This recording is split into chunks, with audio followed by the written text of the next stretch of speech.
So hello and welcome to this NPTEL course entitled 20th Century Fiction. We're reading James Joyce's novel Ulysses. So we're beginning to wind up the novel now, and I'll hopefully finish this text in another couple of lectures from now. So in this particular section, because you're looking at certain selected sections in the novel, because it's a huge novel, it's virtually impossible to do it fully, but for the purpose of this course, we're looking at certain selected sections. So in today's lecture, we'll cover this conversation we see between Leopold Bloom and Stephen Dedalus. And we'll look at how these two men represent two different orders of masculinity, but they're also connected. There's some kind of intellectual kinship or existential kinship that is there between these two men.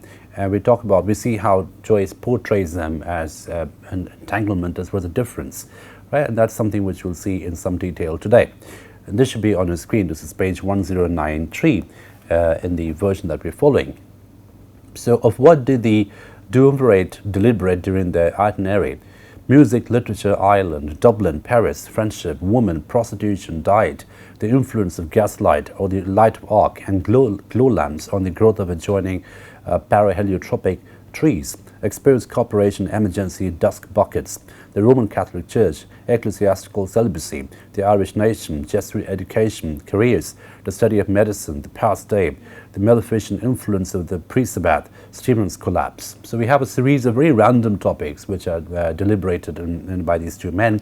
We see how there seems to be this omniscient narrator who is telling us a difference in opinion of these two men, how these two men think about different things, what are the commonalities in the taste, what are the dissimilarities in the taste, and so on.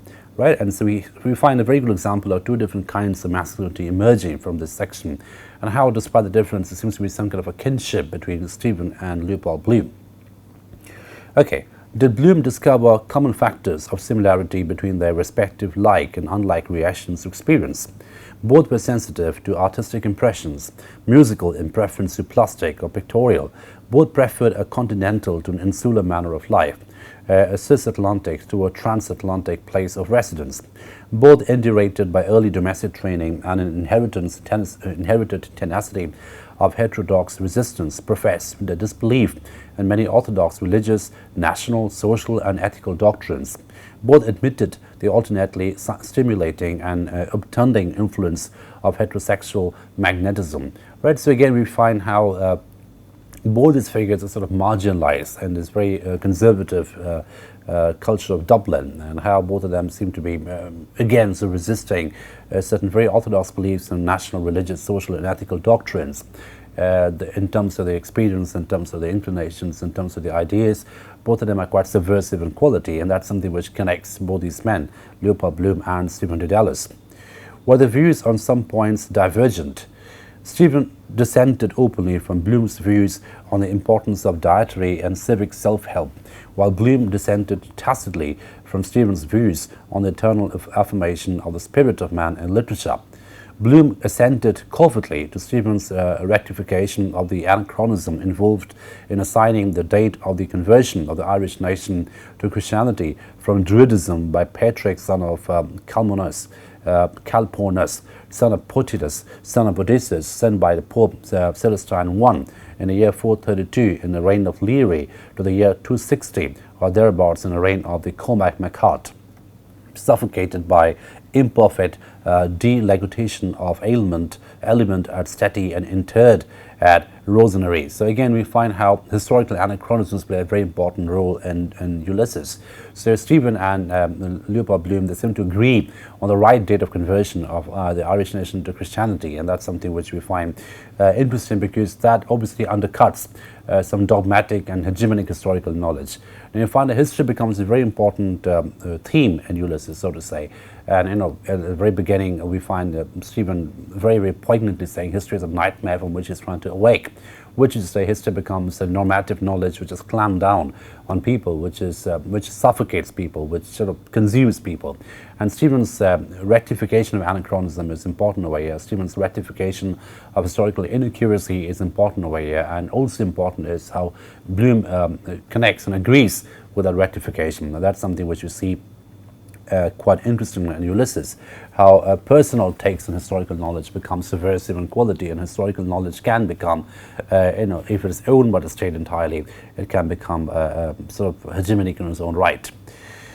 Okay, so the collapse which Bloom ascribed to gastric inanition and certain chemical compounds of varying degrees of adulteration and alcoholic strength, accelerated by mental exertion and a velocity of rapid circular motion in a relaxing atmosphere, Stephen attributed to the reapparition of matitudinal perceived by both from two different points of observation, Sandycove and Dublin, at first no bigger than a woman's hand. So again, we find how divergent views are interestingly described over here. Was there one point in which the views were equal and negative? The influence of gas light or electric light on the growth of adjoining paraheliotropic trees. So again, look at the way in which the seemingly flippant and the seemingly important are compounded together in very interesting combinations. So the both of them are very, very vocal and they agree on the negative influence of gas light or electric light on the growth of heliotropic trees, trees which survive on sunlight, and how gaslight is bad for them, and both of them agree on that. Had Bloom discussed similar subjects during nocturnal perambulations in the past? So again, look at the way in which there's almost an interrogative quality about this entire episode. There are question and answers which basically reflect the characters' inclinations and the characters' imaginations, and how these question answers, they bring out the features on the characters which are important, which are otherwise hidden and buried in subterranean layers. So had we asked, and we as readers also get to know these people's past. So the question now is, had Bloom discussed similar subjects during nocturnal perambulations in the past? In 1884, with Alvin Goldberg and Cecil Turnbull at night on public thoroughfares between Longwood Avenue and Leonard's Corner, and Sin Street and Bloomfield Avenue. So again, look at the preciseness of the places in Ulysses. So in that sense, it's interesting. The reason why I'm choosing this today, this particular section, is because it tells us very interestingly how Ulysses, despite being a very, very modernist, experimental novel, is also a very, very grounded in realism. So in a sense that, all the addresses mentioned in Ulysses are valid addresses. They all exist. And, we find that, Bloom's nocturnal perambulations in the past, all the spaces in which he had walked, and a time which he had taken him to go from point A to point V, are exactly the same time which will take any person to go from those same points across the same points in Dublin. Right, so these places do exist historically, geographically, geopolitically, and so that adds to the dimension of realism in the novel, which essentially highlights or accentuates the very imaginative transportations the novel makes in different kinds of streams of consciousness. So we have, on the one hand, the very experimental streams of consciousness technique, which are used by Joyce over and over again, and on the other hand, the same streams of consciousness technique is mapped onto some very, very graphic and detailed realism in which the novel is embedded.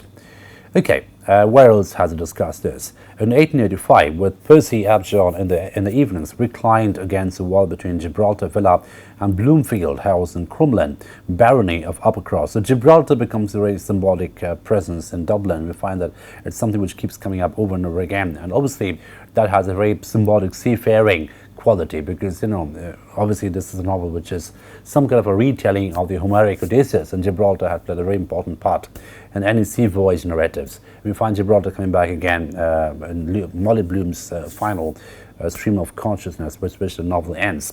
And obviously Molly Bloom is essentially from Gibraltar, and that's something which situates up very firmly in the seafaring narrative of Ulysses. In 1886, occasionally with casual acquaintances and prospective purchasers on doorsteps, in front parlours, in third-class railway carriages of suburban lines. In 1888, frequently with Major Brian Twitty and his daughter Miss Marian Twitty, together and separately on the lounge in Matthew Dillon's house in Roundtown. Once in 1892 and once in 1893 with Julius Judah Mastiansky, on both occasions in the parlour of his, Bloom's house, in Lombard Street West. So again, look at the preciseness of the addresses, the preciseness of the people's names, etc., which is part of the realism in Ulysses, which is something which accentuates the stream of consciousness technique in Ulysses. Okay. One reflection concerning the irregular sequence of dates, 1885, 1884, 1885, 1886, 1888, 1892, 1893, 1994, did Bloom make before the arrival at the destination? He reflected that a progressive extension of the field of individual development and experience was regressively accompanied by a restriction of the converse domain of individual relations. So again, the whole idea of progression and the whole idea of restriction are simultaneous events in this particular novel. So again, this is part of the liminality in the entire novel experience, how consciousness is always a liminal experience, how it's an act of progression as well as being an act of restriction, an act of regression, right? So that's the equation that he's having in the moment. And also look at the way in which thinking about numbers accentuates streams of consciousness in this particular novel. So numbers play on imagination, numbers extend imagination, and each number relates to a certain experience. So in other words, what we're seeing over here is the experientiality attached with numbers. So how numbers over here don't stay as hard digits, but they actually become signifiers and markers of experience, which open up to more phenomenal avenues of experience in this particular novel. Okay, so from inexistence to existence, he came to many and was as many as one received. Existence with existence, he was with as, and any with any. From existence to non-existence, gone he would be by all as none perceived. So again, look at the way in which absence and presence play with each other in Ulysses. And that's a very important point, which I want to spend some time in. So absence and presence are not really ontological opposites in Ulysses, but they actually supplement each other. So presence is informed by absence, and absence is informed by presence, because both absence and presence, they're seen as movements in Ulysses. So absence is a movement away from presence while also being a movement towards presence, while presence likewise is a movement away from absence as well as a movement towards absence. In other words, this is obviously highlighting the liminality of human life, the liminality of human consciousness, which is always a cyclical process, which is always a shuttling process between points. It's never really movement away, a movement towards, but simultaneously movement away and a movement towards. And that's something which is seen in this part of Ulysses. Okay, and now we find that the very curious combination in Ulysses, where there's this combination between the profound and the flippant, but it's something which is almost metaphysical, as you just saw, absence, presence, and being and non-being, etc. And then it is immediately juxtaposed as something very comical and banal, like Bloom forgetting the key of his house and how he sort of almost becomes trespassers into his house. And remember, this play between the comic and the profound, between the metaphysical and the very mundane, has always been a part of Ulysses. If you remember the very opening in which we studied, where Bloom comes back and talks to Molly Bloom about the whole idea of metempsychosis, the transmigration of soul, which is essentially that of change from one state to another state. And how we're having a conversation which is getting more and more metaphysical and profound, he suddenly realizes he's put the kidney on fire in the kitchen, and the kidney has become something else. It has almost become inedible. It's not really a meat anymore. It's become a charred object. So again, that becomes an example of metempsychosis in a very parodic kind of a way. So this curious confluence or the curious combination, as well, between the very metaphysical and the very mundane has always been part of the narrative politics in Ulysses, the narrative landscape in Ulysses. So what act did Bloom make on the arrival at their destination? At the house steps on the fourth of the equidifferent uneven numbers, number 7 Eccles Street. This is the address in Ulysses, and if you go to Dublin ever, this address actually exists. So this house actually exists. Again, it's very realistic. So when he arrived at 7 Eccles Street, he inserted his hand mechanically into the back pocket of his trousers to obtain his latchkey. Was there? It was in a corresponding pocket of the trousers which he had worn on the day but one preceding. Right? So it was the wrong trouser that he's wearing, so he doesn't really have the latchkey over here to enter his own house. Was he? Why was he doubly irritated? Because he had forgotten, and because he had remembered that he reminded himself twice not to forget. So again, look at the way in which forgetting and remembering become simultaneous events in Ulysses, just like absence and presence, just like being and non-being. So he's very, very angry with himself. He's very irritated with himself because he had forgotten, but also because he had reminded himself not to forget, and also because he remembered not to forget. Right? So twice not to forget. So again, remembering becomes an act of forgetting over here, and forgetting becomes an act of remembering over here. So again, the difference between this seemingly ontological opposites, they blur away. Absence and presence, being and non-being, memory and forgetting. So all these become supplements of each other. You almost inform each other in very interesting ways. So what were then the alternatives before the premeditatedly, respectively, and independently keyless couple? So again, the keyless couple is interesting, how Leopold Bloom and Stephen Dedalus become something like a keyless couple. And obviously the keylessness is in a very symbolic situation. It is in a way saying the directionlessness of these two people. There's some stuck in a limbo situation between different zones. To enter or not to enter, to knock or not to knock. Okay, so again, this very Hamletian quality is interesting because in some sense, Leopold Bloom and Stephen Dedalus may be seen as having a relationship between the older Hamlet, the coastal Hamlet, and the Prince of Denmark, the other Hamlet. So again, this is a father-son relationship, a very interesting kinship, which you see in this particular novel. So to enter or not to enter, to knock or not to knock, which is an obvious allusion to Hamlet, and this allusion obviously sort of underlines the sense of kinship these two men have, Leopold Bloom and Stephen Dedalus. Bloom's decision, a stratagem. Resting his feet on the dwarf wall, he climbed over the area railings, compressed his hat on his head, grasped over 2 points at the lower union of rails and stiles, lowered his body gradually by the length of 5 feet 9 inches, and half to within 2 feet 10 inches of the area pavements. Again, look at the precision of measurement over here. The inches, the exact inches are given to us. And again, if you want to try it, getting the house, in Eccles Street, this is exactly the measurement that would be correct that we have to take. And allowed his body to move freely in space by separating himself from the railings and crouching in preparation for the impact of the fall. Did he fall? By his body's known weight of 11 stone and 4 pounds in Avidopus measure. So again, even the measure, the quality of the measure, the name of the measure is given to us, which measures Bloom's body weight. So again, the exact body weight is given to us, the exact movement is given to us, the exact measure of movements is given to us in very graphic, realistic terms, as certified by the graduated machine for periodical self-weighing in the premises of Francis Freudman, a pharmaceutical chemist of 19 Frederick Street. So the chemist shop in 19 Frederick Street, which is again a real address in Dublin, is where Bloom had his body weight measured.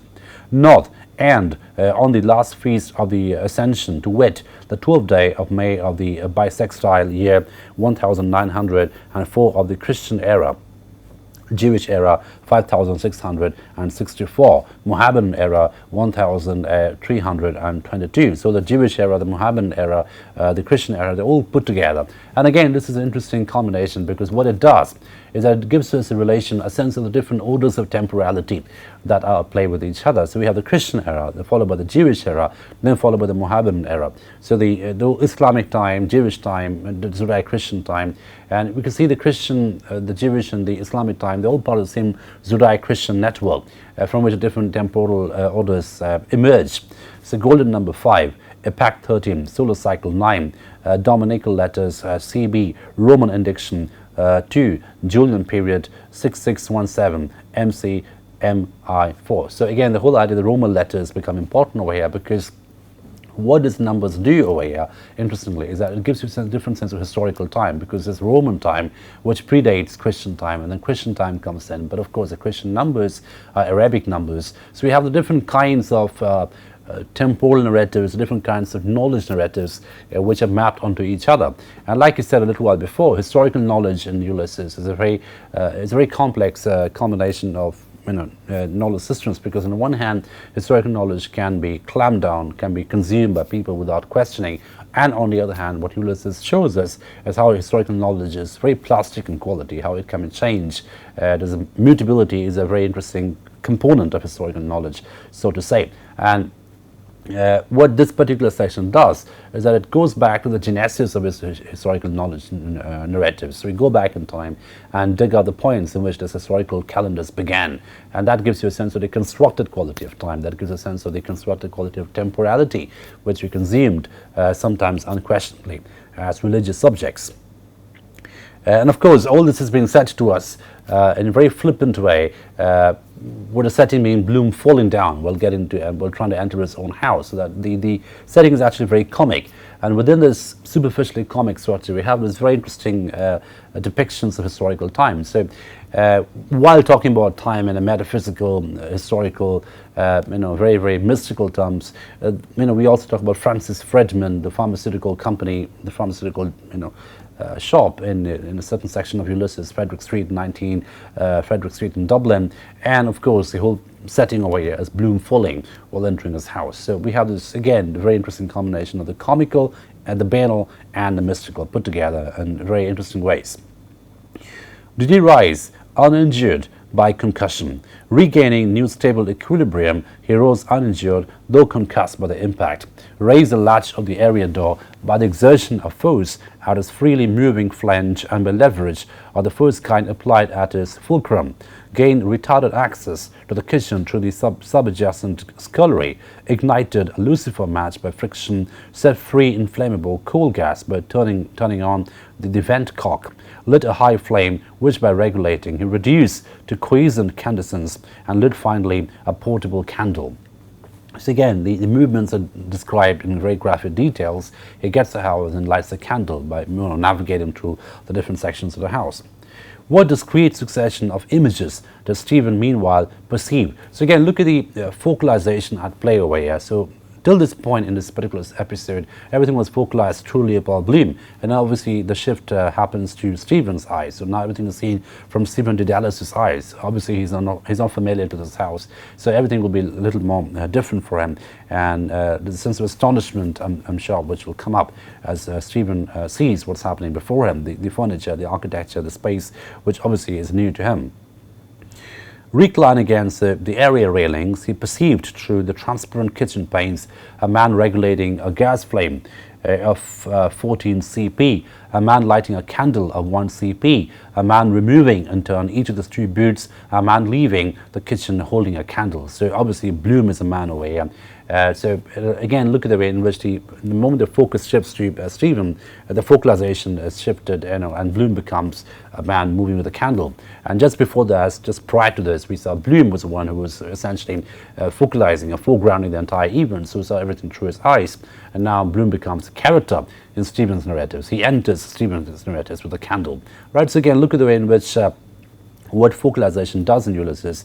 It converts narrators into characters, characters into narrators, and the whole combination takes place in very cognitively complex ways. So Bloom, who was the main protagonist so far in terms of entering the house, now becomes a character in Stephen's vision, because the entire focus now shifts from Stephen. Stephen becomes a focalized character, and that his experience is foregrounded over here. Did the man reappear elsewhere? Did Bloom reappear elsewhere? After a lapse of 4 minutes, the glimmer of his candle was discernible to the semi-transparent, semicircular gas fan light over the hall door. The hall door turned gradually on its hinges. In the open space of the doorway, the man reappeared without his hat, with his candle. Did Stephen obey his sign?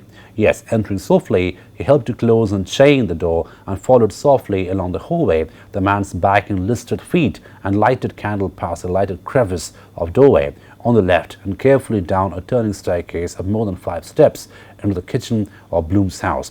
What did Bloom do? He extinguished the candle by a sharp expiration of breath upon his flame, drew two spoon seat deal chairs to the hearthstone, one for Stephen with his back to the area window, and the other for himself when necessary, knelt on one knee, composed in a grate a pyre of cross-laid re-intipped sticks and various coloured papers in irregular polygons of the best Abraham coal at 21 shillings a ton from the yard of Messrs. Flower and MacDonald of 14. So again, look at the way in which there's a digressive quality about this narrative. So we're told one thing, and then one thing leads to another thing, and so on and so forth. And now we've been told where Stephen is seeing everything happen before him.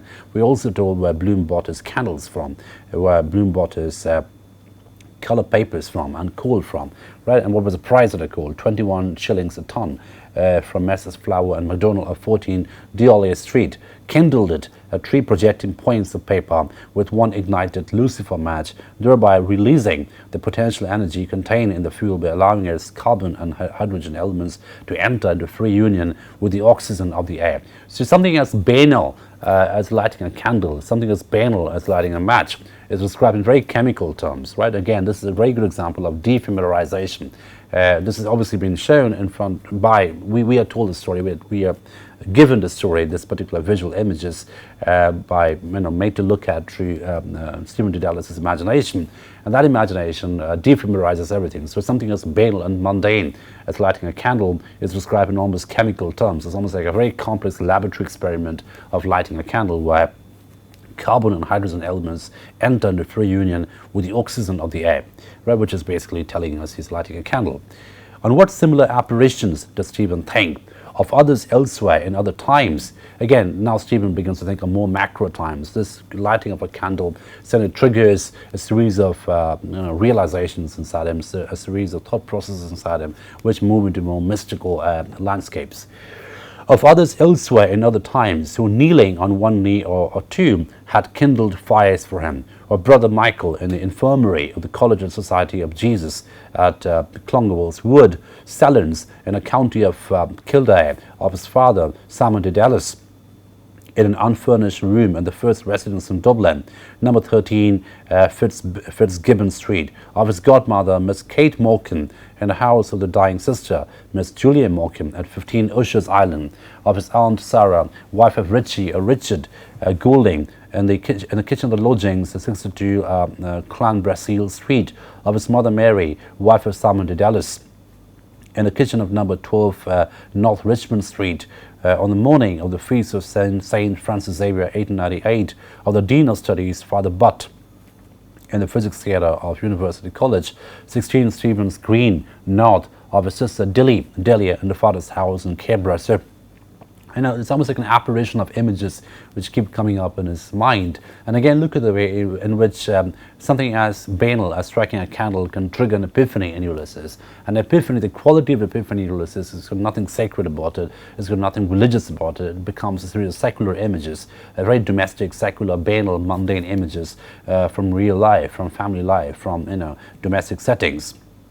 So all these apparitions of people with candles keep coming back in Stevens' mind now, having seen Leopold Bloom light a candle in front of him. So lighting of a candle over here obviously becomes a symbolic act. So again, this is a very good example of the transition of matter into metaphor. So the candle over here becomes a metaphor for memory, and that it ignites a series of memories in Stevens' mind. What does Stephen see on raising his gaze to the height of a yard from the fire towards the opposite hole?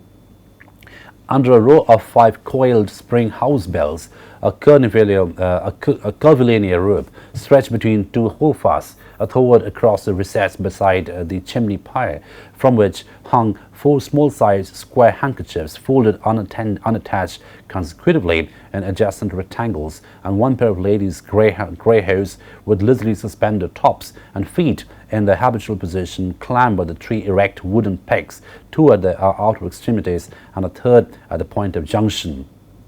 What did Bloom see on the range? On the right, smaller hob, a blue enameled saucepan. On the left, larger hob, a black iron kettle. Now again, look at the way in which different kinds of focalizations are put together now. So Stephen's seeing something, Bloom's seeing something else. Obviously both of them are seeing the same thing, and the difference being this is Bloom's house. So his gaze is more familiar. He's more familiar with whatever is around him, whereas Stephen's gaze is one which is more imaginative in quality, and that is making him images from earlier spaces, other spaces which he had been to.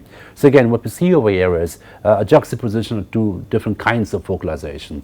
Bloom being the focus point and Stephen being the focus point and the focal point, and how the 2 different focal points are mapped onto each other in terms of looking at the same architecture. So what we see here is a very complex cognitive description of cognition as such. So how do people cognize things? So the whole idea of familiarization and defamiliarization when it comes to cognition is what is at issue over here. What did Bloom do at the range? He removed the saucepan to the left hob, rose and carried the iron kettle to the sink in order to tap the current by turning the faucet to let it flow. Did it flow? Yes. From Roundwood Reservoir in County Wicklow of a cubic capacity. So again, this is very, very comic actually. So he's basically opened the tap of his kitchen, and now we're told where the water is coming from in some cubic capacity of 2,400 million gallons, which is the water reservoir from which Dublin gets its water. So again, the key thing over here is the relationship, the constant dialogue between the micro and the macro, between the intimate and the mystical, the intimate and the big, right? So that is spectacular. And this is something which happens across Ulysses when it comes to small objects and how small objects are connected to bigger objects, bigger entities, which are more macro in the meaning, which are more spectacular in the meaning, which are more significant in their meaning. So the difference between significance and the intimate is very completely connected in Ulysses. So where does the water come from? Did it flow? Yes, it flew. The tap in Bloom's house. It flew from Roundwood Reservoir in the County Wicklow of a cubic capacity of 2,400 million gallons, percolating through a subterranean aqueduct of filter mains of a single and double pipage constructed at an initial plant cost of £5 per linear yard by way of Dargle, Rathdown, Glen-on-the-Downs and Callowhill to the 26-acre reservoir at Stillorgan, a distance of 22 statute miles, and hence through a system of relieving tanks by a gradient of 250 feet to the city boundary at Eustace Bridge, Upper Leeson Street, though from prolonged summer drought and daily supply of 12.5 million gallons, the water had fallen below the sill of the overflow, for which reason the borough surveyor and waterwork engineer, Mr. Spencer Harty, CE, on the instructions of the Waterworks Committee, had prohibited the use of municipal water for purposes other than those of consumption, emphasizing the possibility of recourse being had to the importable water of the Grand and Royal Calends of 1893, particularly as the South Dublin's Guardians, notwithstanding the ration of 15 gallons per day per hopper supplied through a 6-inch meter, had been convicted of a wastage of 20,000 gallons per night by reading of the meter on the affirmation of the law agent of the corporation, Mr. Ignatius Rice, solicitor, thereby acting to the detriment of another section of the public, self-supporting taxpayers, solvent, sound. So all this is said to us, this description of the reservoir, the history of the different kinds of crises that have happened over here, by just all these descriptions are triggered by Bloom's opening the tap to get some water. So again, look at the way in which something very intimate, very, very micro, very banal is connected immediately to a series of other digressive descriptions, which are connected, logically speaking, but they're different to a macro order of existence. Okay. And then we get to a more effective understanding of water. What in water did Bloom, water lover, drawer of water, water carrier, returning to the range, admire? So again, this idea of water carrier, drawer of water, it obviously has connotations of a sailor. The original Leopold Bloom in Homer's Odysseus, who's obviously the water lover, a sailor in water, a voyager in water, but obviously Bloom over here as a user of tap water, and that's the dwindling of the epic narrative at play over here. Right, so the sailor, Odysseus has now become a water lover who sees water flow from a tap. That's the flippant quality the uses constantly foregrounds.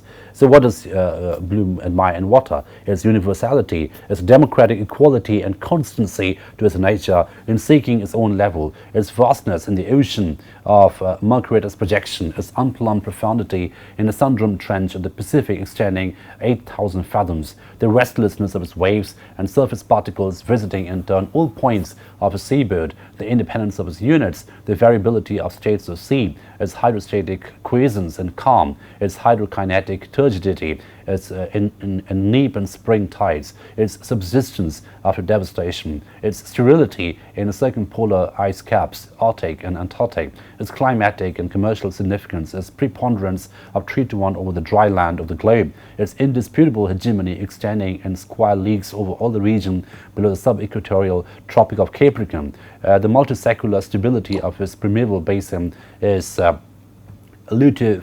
fulvous bed, its capacity to dissolve and hold in solution all soluble substances, including millions of tons of the most precious metals, its slow erosions of peninsulas and islands, its persistent formation of homothetic lands, peninsulas and downward tending promontories, its alluvial deposits, its weight and volume and density, its imperturbability in lagoons and highland tarns, its gradation of colors in the torrid and temperate and frigid zones, its vehicular ramifications and continental lake-contained streams and confluent ocean-flowing rivers with the tributaries and transoceanic currents, Gulf Stream, north and south equatorial courses, its violence is in sea quakes, water sprouts, artisan well, and it goes on. So we find again how something as banal, and I'll stop at this point today, how something as banal as opening a tap of water triggers this very, very macro images of water across the sea, and this almost cosmic quality of water emerges in this very banal side of watching water flow from a kitchen tap.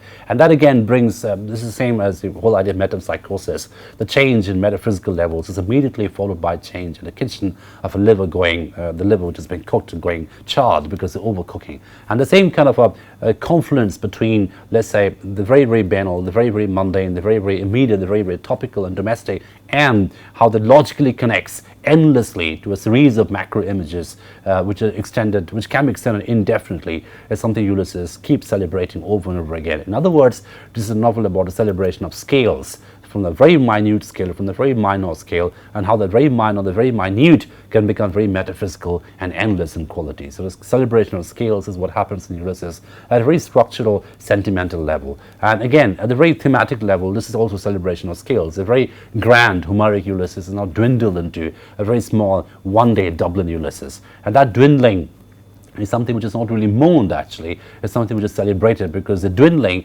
contains the possibility of magnification, the possibility of emancipation as well, which is something we'll see over and over again in this novel. So we stop at this point today, and we'll conclude, we'll wind up with this novel in the next few lectures to come.